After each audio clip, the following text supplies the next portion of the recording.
Hello, this is Karen Andrews, and today, as you can see, I'm behind the camera to talk about my next tip in Trust the Process 101 Tips on Writing and Creativity, and that is creating your own opportunities. That has been one of my favourite things about blogging, is the ability that you can choose for yourself, the kinds of pathways you can take, and be really as proactive as you choose to be in terms of wanting to explore what kind of options you have. Specifically, when I'm in this tip, I'm talking more about kinds of collaborations or partnerships that you could initiate with brands, for example.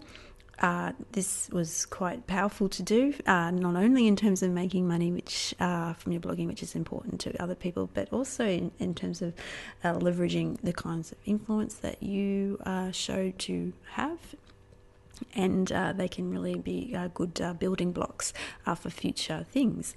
So, and I discovered the power of this when I started seeing some bloggers do similar things. When they were getting off partnerships to go to conferences or do some traveling things, for example, and it became quite a powerful thing for me to do after I launched my living list in 2011, which is a fancy way of saying bucket list. And then I created some media kits and proposals that I put out towards some brands and places. Now, not all of these went ahead, but some of them did, and they worked out really well.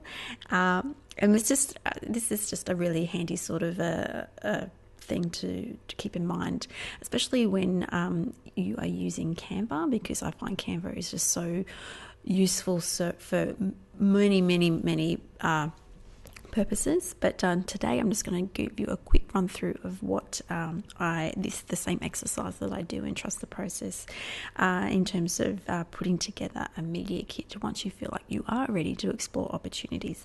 And it can be as simple as this. So I have already created an account, so I'm already logged in, and I've gone through to the create a design page, as you can see. And if you're not already familiar with Canva, you'll see that there is a wealth of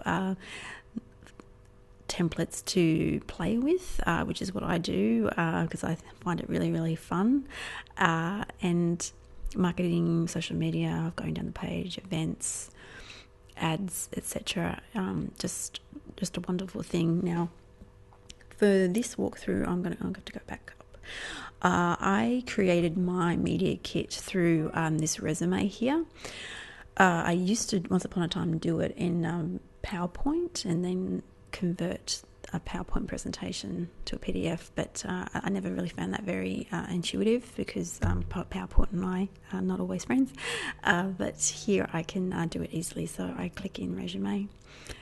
It'll take you through to here. Now my internet's a bit slow today, so I hope it keeps up.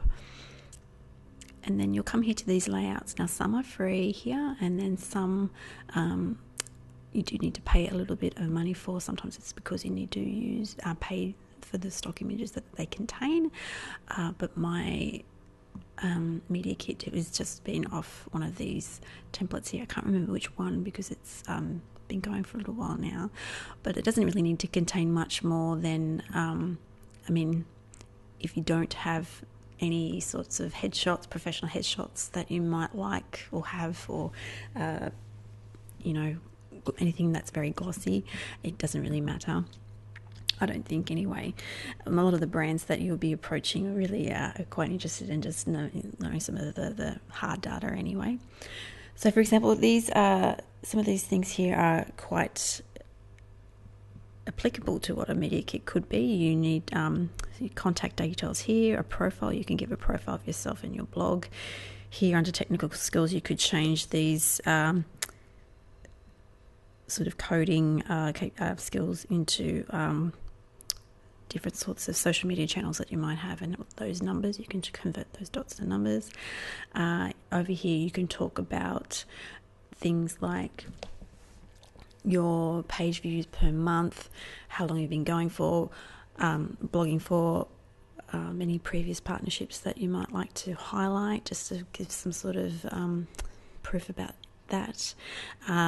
Your T's and C's, like what you're after, like what kind of, if you're actually giving some sort of hard proposal, definitely outline what that might be, what you're prepared to offer in exchange for what it is you would like back, and so forth. Now, some media kits only really need to be the 1 page long. Mine is a little bit longer than that because I do like to sort of go into the overall narrative of what my blog is, because it's over 11 years old now. It's quite long, but I do think that for most people, 1 page, possibly 2, is more than sufficient for giving, at least initiating a conversation, and then you can certainly do more after that. So there you go.